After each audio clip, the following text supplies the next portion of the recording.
1 p.m. Pakistan Standard Time. Assalamu alaikum. This is Radio Pakistan. The news read by Daman Zaman.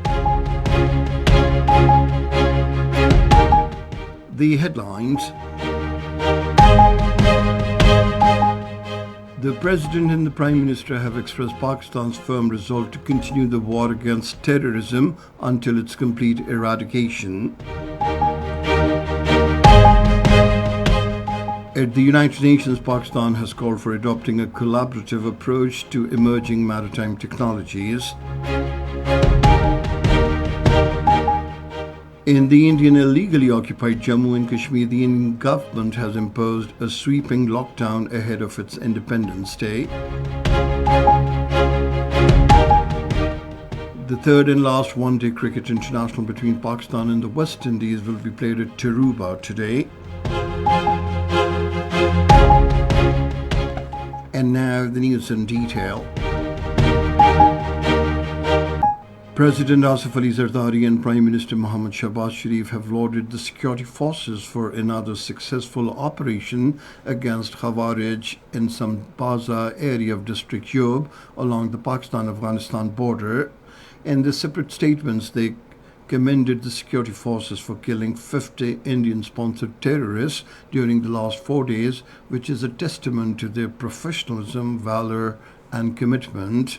The President said the nation stands shoulder to shoulder with its valiant armed forces against terrorism. He said the enemies of peace, stability and development of Pakistan will never succeed. He expressed the resolve that the war would continue with full force until the complete eradication of terrorism. In a statement, the Prime Minister Mohammad Shahbaz Sharif expressed the determination that Pakistan will continue the war against the scourge of terrorism until its complete eradication from the country.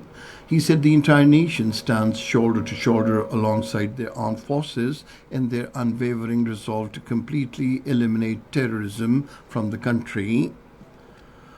The security forces have neutralized 3 more Indian-sponsored Khawarij in the surrounding areas of Sambaza in Yob district. According to ISPR, weapons, ammunition and explosives were also recovered from the killed Khawarij. The number of Khawarij killed in the 4-day anti-infiltration operation in the area has risen to 50. The Minister for Railways, Hanif Abbasi, has reaffirmed his commitment for improving the performance of the Pakistan Railways. Responding to a calling attention notice moved by Sayyid Rafiullah and Shazia Mari in the National Assembly today, he said timely payment of salaries and pensions to the railway employees is being ensured. However, he pointed out to a shortfall of 12.5 billion rupees in the provision of other benefits to the employees. Hanif Abbasi said the incident matter has been taken up with the Finance Division for resolution. Continuing its upward trend, the Pakistan Stock Exchange achieved another milestone today and surpassed the psychological barrier of 147,000 points for the first time in the history during trading. The 100 shares index that closed at 146,929 points yesterday reached 147,700 points, showing an increase of 708 points in the 100 shares index. Pakistan has called for adopting a collaborative approach to emerging maritime technologies, including artificial intelligence and autonomous systems, to avoid turning the seas into an arena of conflict.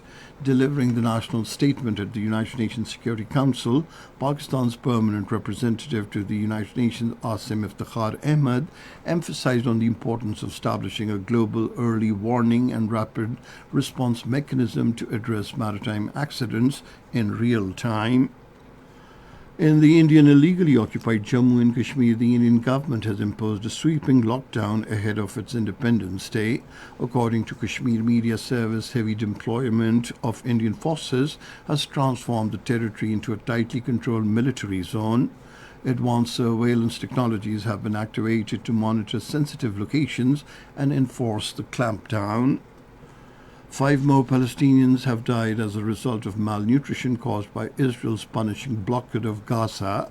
Gaza's health ministry says the total number of hunger-related deaths in the besieged territory has now reached 222, including 101 children.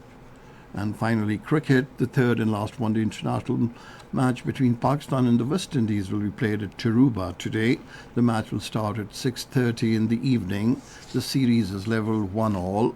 And that is the end of this news bulletin. For more news and analysis, log on to our website radio.gov.pk, and you can also watch the live video streaming of our bulletins on the link facebook.com/Radio Pakistan News Official.